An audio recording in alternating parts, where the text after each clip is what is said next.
ಸ್ನೇಹಿತರೆ, ಈ video delete ಆಗೋದಕ್ಕಿಂತ ಮುಂಚೆ ಆದಷ್ಟು ಎಲ್ರಿಗೂ ಕೂಡ ಶೇರ್ ಮಾಡಿ. ಯಾಕಂದ್ರೆ ಈಗಿನ ಕಾಲದಲ್ಲಿ ಹೆತ್ತ ತಂದೆ ತಾಯಿ ತಮ್ಮ ಮಕ್ಕಳು ಒಳ್ಳೆ ವಿದ್ಯಾಭ್ಯಾಸವನ್ನ ಪಡೀಲಿ ಅಂತ ಎಷ್ಟೇ ಖರ್ಚಾದ್ರೂ ಪರವಾಗಿಲ್ಲ ಅಂತ ಪ್ರತಿಷ್ಠಿತ ಶಾಲೆಗಳಿಗೆ ಕಳಿಸ್ತಾರೆ. ಆದ್ರೆ ಅವರ ಮಕ್ಕಳು ಮಾತ್ರ ಇಷ್ಟು ಚಿಕ್ಕ ವಯಸ್ಸಲ್ಲೇ ಯಾವ ರೀತಿ ಅಡ್ಡದಾರಿಯನ್ನ ಹಿಡಿತಿದ್ದಾರೆ ಅನ್ನೋದು ಹೆತ್ತವರಿಗೆ ಪಾಪ ಗೊತ್ತೇ ಆಗ್ತಿಲ್ಲ. ನಿಜವಾಗ್ಲೂ ಈ ವಿಡಿಯೋವನ್ನ ನೋಡಿದ್ರೆ ಒಂದು ಕ್ಷಣ ಎಂತವರಿಗೂ ಕೂಡ ಶಾಕ್ ಆಗುತ್ತೆ. ನೋಡೋದಕ್ಕೆ ಸಿಂಪಲ್ ವಿಡಿಯೋ ತರ ಕಾಣಿಸಿದ್ರು ಈ ವಿಡಿಯೋವನ್ನ ನಾನು ಎಕ್ಸ್ಪ್ಲೈನ್ ಮಾಡ್ತಾ ಹೋದ್ರೆ ಒಂದು ಕ್ಷಣ ಅಚ್ಚರಿ ಎನಿಸೋದು ಪಕ್ಕ ಅಂತಾನೆ ಹೇಳ್ಬೋದು.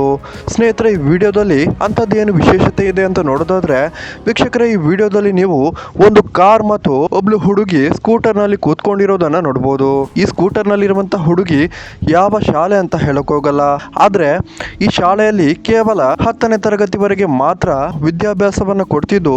ಸೊ ಈ ಹುಡುಗಿಯರು 16 ವರ್ಷಕ್ಕಿಂತ ಚಿಕ್ಕವರು ಅಂತಾನೆ ಹೇಳ್ಬೋದು. ಸ್ಕೂಟರ್ ನಲ್ಲಿ ಒಬ್ಳು ಹುಡುಗಿ ಕೂತ್ಕೊಂಡಿದ್ರೆ ಮತ್ತೊಬ್ಳು ಹುಡುಗಿ ಕಾರ್ನ ಒಳಗೆ ಹೋಗಿದ್ದಾಳೆ. ಈ ವಿಡಿಯೋ ರೆಕಾರ್ಡ್ ಮಾಡೋದಕ್ಕಿಂತ ಮುಂಚೆನೆ ಇಬ್ರು ಹುಡುಗರು ಆ ಕಾರ್ನೊಳಗೆ ಹೋಗಿದ್ದಾರೆ. ಡ್ರೈವರ್ ಸೇರಿ ಆ ಕಾರ್ನ ಒಳಗೆ 3 ಹುಡುಗರು ಇದ್ದಾರೆ. ಈ 3 ಹುಡುಗರ ಜೊತೆಗೆ ಸ್ಕೂಟರ್ ನಲ್ಲಿ ಬಂದಂತಹ ಇಬ್ಬರು ಹುಡುಗಿಯರು ನಡು ರಸ್ತೆಯಲ್ಲೇ ಕಾರ್ ಮತ್ತು ಸ್ಕೂಟರ್ ಅನ್ನ ನಿಲ್ಲಿಸಿ ಈ ಕಾರ್ನ ಒಳಗೆ ಹೋಗ್ತಾಳೆ.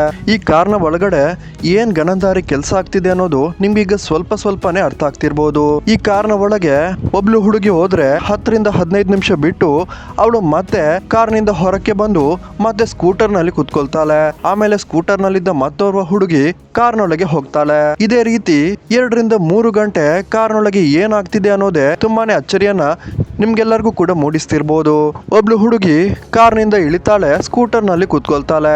ಮತ್ತೊಬ್ಬ ಹುಡುಗಿ ಸ್ಕೂಟರ್ ನಿಂದ ಇಳಿದು ಕಾರ್ ಒಳಗೆ ಹೋಗ್ತಾಳೆ. ಇದೇ ರೀತಿ ಮತ್ತೊಮ್ಮೆ 10-15 ನಿಮಿಷ ಬಿಟ್ಟು ಮತ್ತೊಮ್ಮೆ ಕಾರ್ನಲ್ಲಿದ್ದ ಹುಡುಗಿ ಕಾರ್ನಿಂದ ಇಳಿದು ಸ್ಕೂಟರ್ ನಲ್ಲಿ ಕೂತ್ಕೊಳ್ತಾಳೆ. ಸ್ಕೂಟರ್ ನಲ್ಲಿದ್ದವಳು ಮತ್ತೆ ಕಾರ್ನೊಳಗೆ ಹೋಗ್ತಾಳೆ. ಇದೇ ರೀತಿ ಕಂಟಿನ್ಯೂಸ್ ಆಗಿ 2 ರಿಂದ 3 ಗಂಟೆ ನಡೀತಾನೆ ಇದೆ.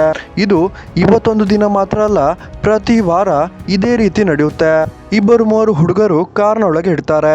ಹುಡುಗಿಯರು ಸ್ಕೂಟರ್ ನಿಂದ ಇಳಿದು ಕಾರ್ನೊಳಗೆ ಪ್ರವೇಶ ಮಾಡಿ ಸರಸ ಸಲಾಪದ ಗನಂದಾರಿ ಕೆಲಸವನ್ನ ಮಾಡ್ತಿದ್ದಾರೆ. ಈ ಹುಡುಗಿಯರನ್ನ ಬ್ಲಾಕ್ ಮೇಲ್ ಮಾಡ್ತಿದ್ದಾರಾ ಅಥವಾ ಹಣಕ್ಕೋಸ್ಕರ ಅಥವಾ ತಮ್ಮ ಸ್ವಂತ ಇಚ್ಛೆಯಿಂದಲೇ ಈ ರೀತಿ ಮಾಡ್ತಿದ್ದಾರಾ ಅನ್ನೋದು ನಿಜವಾಗ್ಲೂ ಅರ್ಥವಾಗದಂತಹ ಸಂಗತಿಯಾಗಿದೆ. ವಾರಕ್ಕೆ 1 ರಿಂದ 2 ಸಲ ಆದ್ರೂ 2 ರಿಂದ 3 ಗಂಡಸರಿರುವಂತ ಈ ಒಂದು ಕಾರ್ನ ಒಳಗೆ ಈ ಹುಡುಗಿಯರು ಒಬ್ರಾದ ಮೇಲೆ ಒಬ್ರು ಹೋಗಿ ನಂತರ ಅಲ್ಲಿಂದ ಎಲ್ಲಾ ಕೆಲಸ ಮುಗಿದ್ಮೇಲೆ ತಮ್ಮ ಪಾಡಿಗೆ ತಾವು ಹೋಗ್ತಾರೆ ಅಂತಾನೆ ಹೇಳ್ಬೋದು. ಸೊ ವೀಕ್ಷಕರು, ಯಾರೆಲ್ಲ ಇದ್ರ ಬಗ್ಗೆ ಪೊಲೀಸರು ಗಮನ ಹರಿಸಬೇಕು ಅಂತೀರಾ ಈ ವಿಡಿಯೋಗೊಂದು ಲೈಕ್ ಮಾಡಿ, ಹಾಗೇನೆ ನಿಮ್ಮೊಂದು ಅನಿಸಿಕೆಯನ್ನ ಕಮೆಂಟ್ ಮಾಡಿ ತಿಳಿಸಿ.